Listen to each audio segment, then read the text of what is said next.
Did you know that when the people from England first invaded and started living in the land that is now the United States, they pronounced the R like we do, or most of us do today in the United States? The original English R was like So we said mother, hard. Just like we pronounce the R today in standard American English, just like how I pronounce the R, like in the word car. That is how they talked in the 1600s when they first came over to the United States. It wasn't until the 1700s and 1800s that it became fashionable in London and southern England, especially among the upper classes, to drop the R. And forgive my British impersonation, I'm not really good at it, but they started to say, instead of hard, they say hard. Basically, they dropped the R and they started to do the ah or the R or the something like that, you know? I'm not good at it, but you know what I mean. They don't say R. But here's the thing. They did have an influence on the United States. That's why the regional accents of the East Coast, from New England up in Boston and all the way through New York and all the way through the South, even like in Charleston, South Carolina, they tried to drop their R to sound more like the sophisticated people in London. That's why my grandmother, who has a strong Maine accent, doesn't say park the car. She says park the car.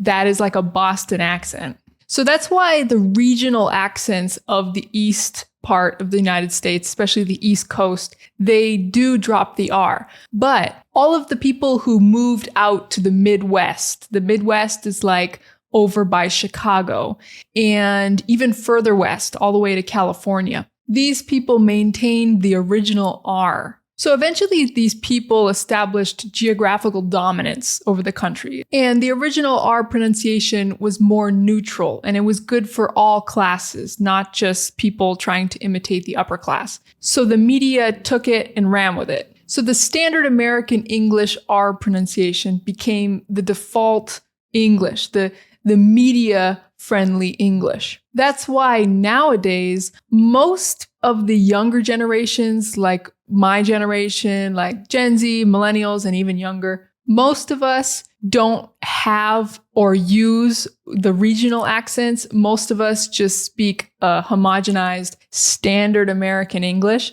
and we pronounce our R's like R. But you can still hear the regional accents in older generations and in very specific places, specific communities. But it's decreasing. It's kind of dying out. A lot of young people can imitate them because, you know, they're our grandparents. We grew up with them. Even some of our parents kind of talk like that. But we don't talk like that most of the time. That's not our default. That's why I tell students to not really worry about regional accents and just kind of focus on standard American English, because that's what you're going to hear most of the time, especially on the internet. So next time somebody says that British English is the original English, well, that's wrong for many reasons. The most important reason is just the simple fact that even in England, they don't talk like how their ancestors talked. Even in England, there isn't one way of talking. There are different dialects. So that's the most obvious reason. Like,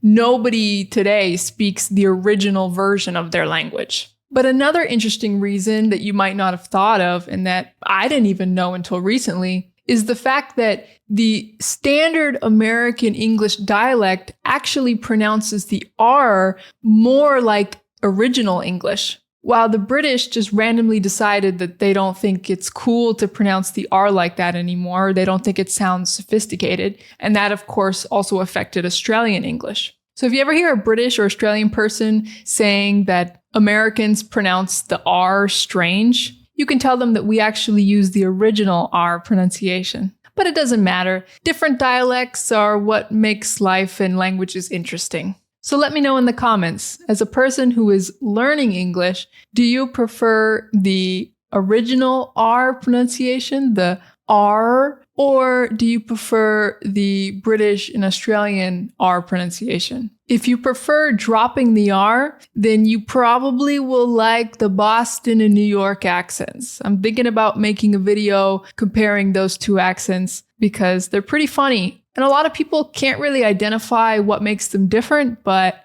I know what makes them different. So let me know if you're interested in a video about that. And also just all of the accents in the United States, I'd like to make a video about. But don't worry about it. Just focus on standard American English because that's what you're going to encounter the most. Most people don't talk like my grandma. She's got her own thing going on. She doesn't even say four, like the number. She says foa. But she's an exception, okay? Okay, bye.